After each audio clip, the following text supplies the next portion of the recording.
What is a legal or illegal way to inconvenience someone who deserves it, without getting caught? The night before it rains, cover their whole lawn in tiny marshmallows. When the rain comes, there is very little short of pulling up the thick juicy layer filled with wrecked grass fro. The ground where your lawn was. This is absolutely evil. I love it. This is good. I'll add this to my repertoire. Well done, sir. Unscrew their car's oil drain plug about halfway. They'll start up and drive for a while before it falls out, so you won't be suspected. Never done this before. Promise. Steal their remotes. Get one of those universal TV remotes, sit outside their place and change the channel every now and then. Normally I would say it's not okay to mess with a man's caffeine, so this is only for people who really deserve it, but replace the coffee at work with decaf. Everyone will wonder why they keep drinking coffee, but they're tired as f***. Put sugar in the gas tank of his car. Sugar doesn't do anything. Bleach does, eventually. It's extremely corrosive and will damage injectors. Clogs fuel filters. Doesn't actually dissolve. Unless you pre-dilute it or use a syrup. Just superglue the cap so it can't be opened. They'll drive around until they are low on gas and have no idea when the sabotage occurred until they are near empty. What happened to good old slashing a tire? You can also make a small hole with a pick or screwdriver that's been sharpened. Since it would take some time to deflate, I don't think much suspicion would be aroused. 3 tires? If you do 4, insurance covers it. 3 tires would probably be over a lot of people's deductibles. Stop at 2, if you're going to vandalize someone. Okay, go to your local outdoorsman store, head to the deer hunting section. There will be an aisle full of deer scents designed to attract buck during rut. What you're looking for is the most concentrated form of deer estrus you can find. Next, head to a hardware store. You'll need a small funnel, about 1 foot of some relative stiff but small tubing that fits on the funnel. Then purchase either a lockout kit with an inflatable door wedge, or you can improvise and use a doorstop, or any strong wedge-shaped object. This technique works best in the summertime in hot areas. Also, wear gloves. You will thank me, otherwise everyone will think you finger-banged a dead animal. Find your enemy's car, wait till late at night, wedge the door open, place the funnel and tubing into the door and pour the estrus bottle, or bottles if you're a baller, then pull the tube out, then the wedge. This order is important, and voila. Anyone who has hunted will tell you that a single squirt of this stuff on your socks will make you smell like rancid deer from 15 feet away. A whole bottle in a hot car will never ever come out. That car will smell like deer for eternity. You will literally destroy its resale value. P.S. This trick can also be substituted with the juice out of a can of surströmming, fermented herring, or a bottle of liquid Axe found on Amazon. This is absolutely diabolical. They will never be able to drive that car ever again. The car will drive just fine, haha. The driver will just hate themselves. Also can be done in the cowl vent of a car, and will pump in pissy air if they turn on the AC. Not only that, when they turn the air on, it'll suck all the air payload through the entire ducting system. It will get through the filter, it'll saturate in all the plastic tubing, which is porous. No amount of baking soda will make it go away. Throw gasoline on their asphalt roof. It will melt the shingles. Over the next few months, constantly report their license plate number for driving dangerously/drunk from multiple different phone numbers. Bang their girlfriend. Bonus points if you email them the video. Sugar in gas tank. Or just put really stinky liquid in their car's upholstery. Like, stuff you can't get out. Rub a film of engine oil on their wipers and make sure their windshield is just dirty enough to make them need to use the wipers. I had this done to me. I can laugh about it now. Go on dark web, order some drugs/illegal weapons to said person's house and tip off the local police. Advertise a bunch of really nice stuff for free on Craigslist, and then put their phone number down for the contact info.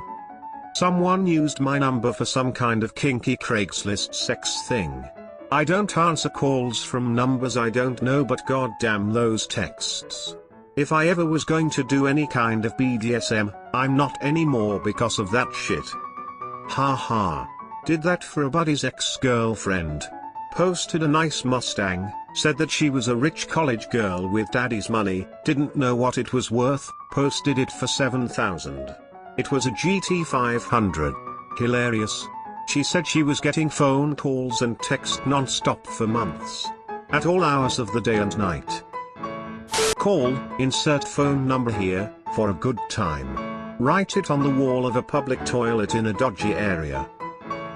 If they have a mail slot on their front door, you can piss puck them.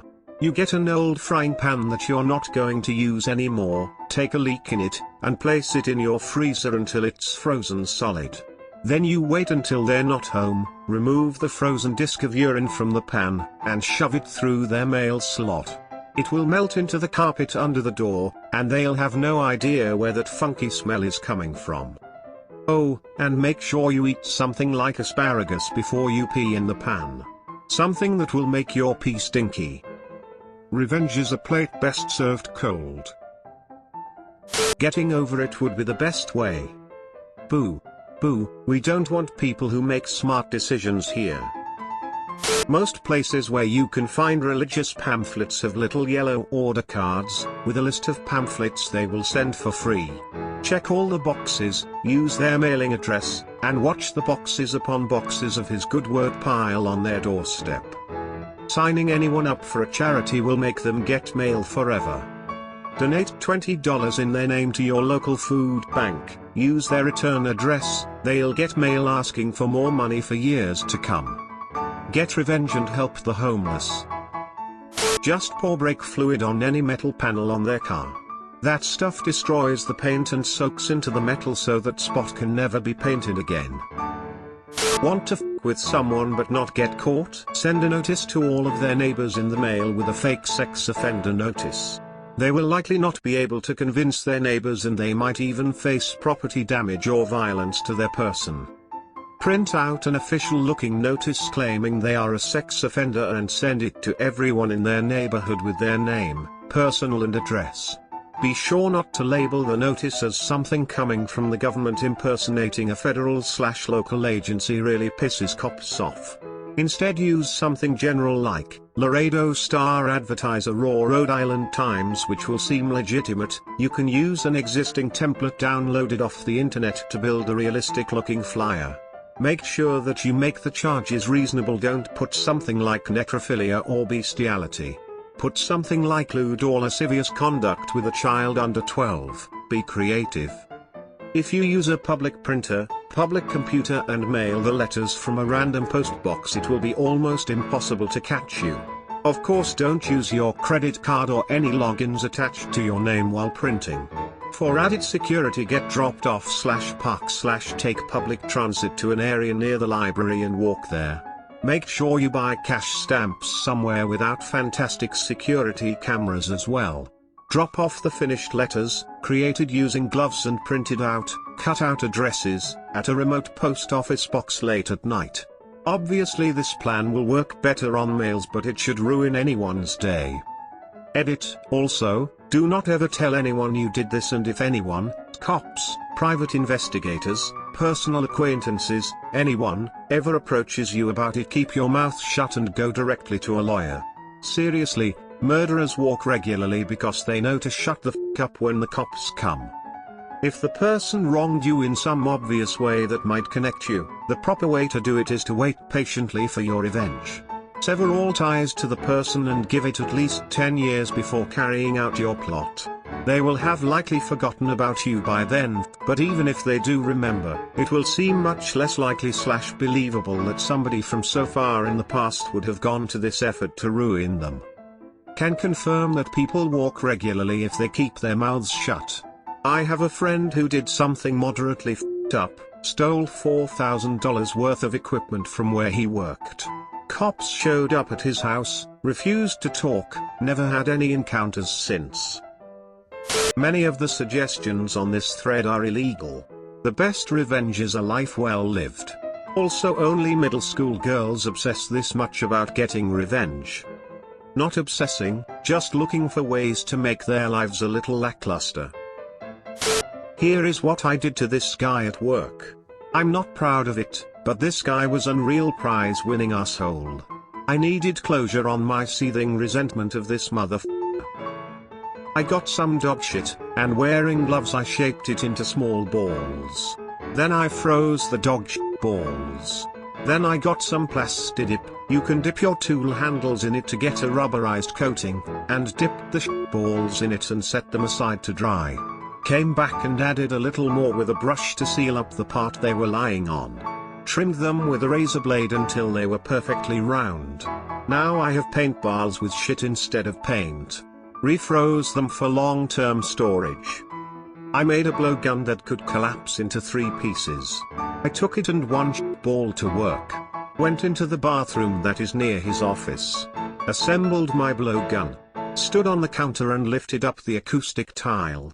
His office was on an outside wall, he had to have a window, so in the airspace above the ceiling I have a clear shot to that brick wall. I blasted the shit ball into the wall above his office. For weeks, his office smelled just faintly of shit. When it wore off, I got another ball out of the freezer and pasted the wall above his office. I know he got facilities management to look into it, but nobody thought to look up.